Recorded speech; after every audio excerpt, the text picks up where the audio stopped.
Ce que je vais exposer ici n'est ni une rumeur, ni une spéculation, ni une analyse hypothétique. À 7h43 ce matin, 3 dirigeants républicains du Sénat sont entrés dans le bureau de Mitch McConnell pour ce qui devait être une réunion de direction ordinaire. 47 minutes plus tard, ils en sont sortis. Et en moins de 2 heures, Washington était plongé dans la plus grave révolte interne du Parti républicain depuis l'ère du Watergate. Il ne s'agit pas d'un désaccord idéologique. Il ne s'agit pas de politique publique. Il s'agit d'un constat partagé au plus haut niveau. Donald Trump est devenu ingouvernable. Selon 3 sources distinctes au sein du groupe républicain du Sénat, l'élément déclencheur est survenu dans la nuit de mardi à mercredi. Petit rappel au passage, si ce type de décryptage vous intéresse, abonnez-vous à Géopolitique française. Cela permet à l'algorithme de recommander nos vidéos et de faire connaître ces analyses à d'autres passionnés de géopolitique. À 2h17 du matin, Donald Trump appelle le chef de la majorité au Sénat. Il exige un vote immédiat sur un texte qu'il qualifie de loi d'extension des pouvoirs d'urgence. Son ultimatum est clair, adoption avant vendredi, ou lancement de primaires contre chaque sénateur républicain dissident, État par État. Quelques heures plus tard, à 6h30, un enregistrement audio fuite. On y entend Donald Trump déclarer en privé « Je n'ai pas besoin du Sénat.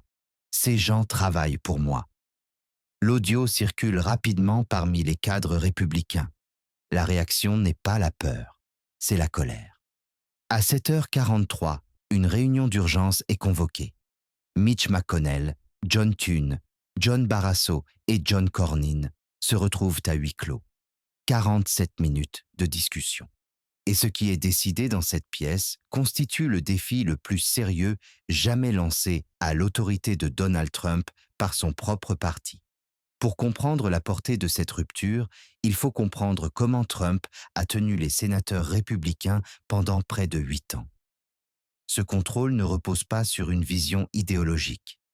Il repose sur la peur. Des exemples sont gravés dans toutes les mémoires du Sénat. Mitt Romney, isolé après avoir voté la condamnation lors de la première procédure de destitution. Bill Cassidy, humilié malgré sa loyauté après la seconde. Kevin McCarthy, évincé après avoir négocié un accord budgétaire jugé insuffisamment aligné. Le message a toujours été le même.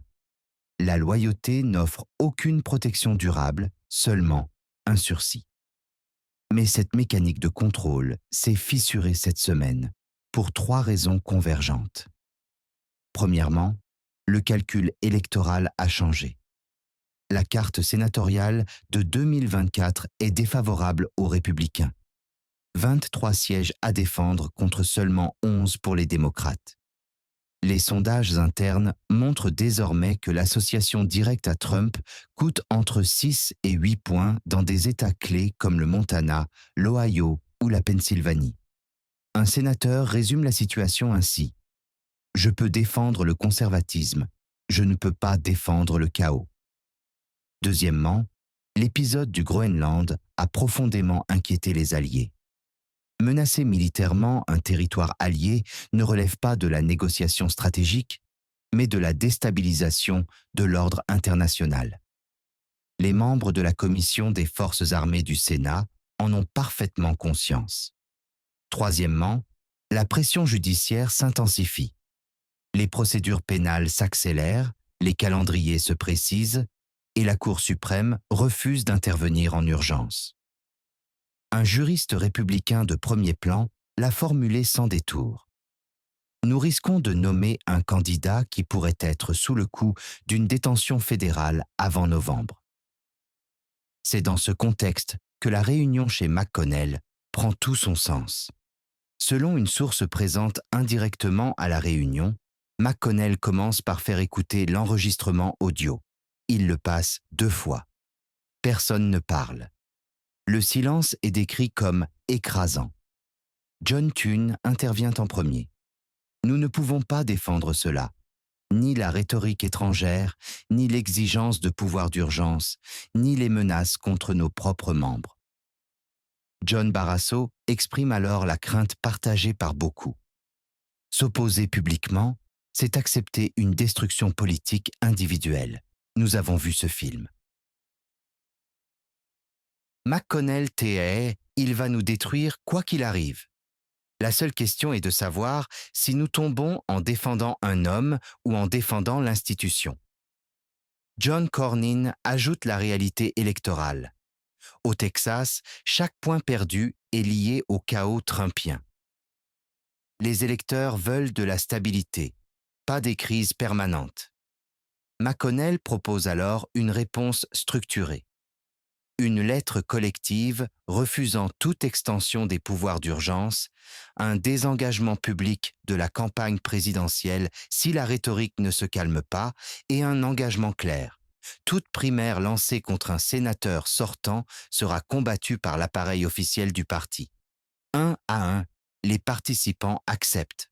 Dans les heures qui suivent, McConnell contacte personnellement plusieurs sénateurs influents. Des soutiens attendus se manifestent.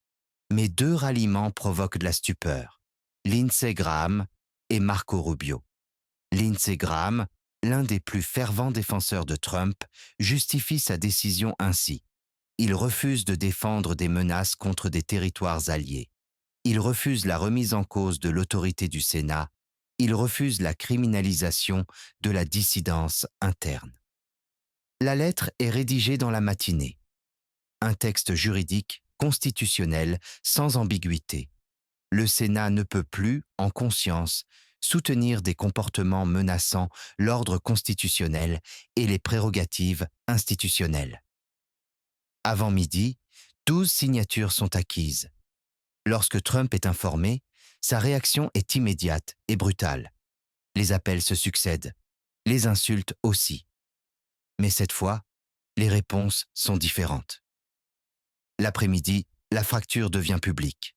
Les républicains de la Chambre soutiennent le président. Le Sénat reste silencieux. Puis, la lettre fuite volontairement. Les grands médias confirment les signatures.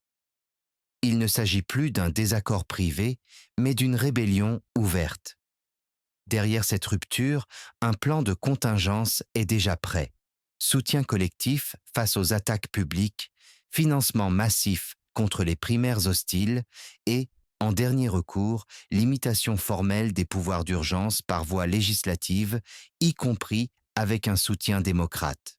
Pendant ce temps, les démocrates choisissent une stratégie de retenue. Pas d'attaque frontale, pas de récupération politique. Silence public, soutien discret aux mécanismes institutionnels. Ce choix prive Trump de son adversaire favori. Le récit devient Trump contre son propre parti. Les réactions se multiplient, donateurs, médias conservateurs, alliés internationaux. Les données internes montrent un décrochage net dès que Trump est associé à un candidat républicain. Puis, un signal inédit apparaît. Des dizaines de collaborateurs parlementaires républicains menacent de démissionner si leur sénateur recule. Quand l'appareil interne refuse d'exécuter, le système se grippe. Enfin, Trump choisit l'escalade. Rassemblement annoncé en Caroline du Sud. Menace publique. Appel à la mobilisation contre ses propres sénateurs. En réponse, Mitch McConnell prend contact avec plusieurs sénateurs démocrates modérés. Le soutien est acquis si une initiative institutionnelle devait être lancée. Les chiffres sont désormais connus. La majorité nécessaire pour bloquer toute extension des pouvoirs d'urgence existe déjà. Ce qui se joue ici dépasse un homme et une crise ponctuelle. C'est l'effondrement progressif d'un mode de contrôle fondé sur la peur individuelle. Lorsque le coût de la loyauté devient supérieur à celui de la rupture, le rapport de force s'inverse. Ce n'est pas une révolte émotionnelle, c'est un calcul de survie politique. Et une fois enclenché, ce type de dynamique ne se referme pas facilement. Merci d'avoir suivi cette analyse. Abonnez-vous à Géopolitique française, activez la cloche pour ne rien manquer et n'hésitez pas à liker cette vidéo. Cela aide l'algorithme à faire connaître nos décryptages aux personnes qui veulent comprendre les enjeux stratégiques mondiaux.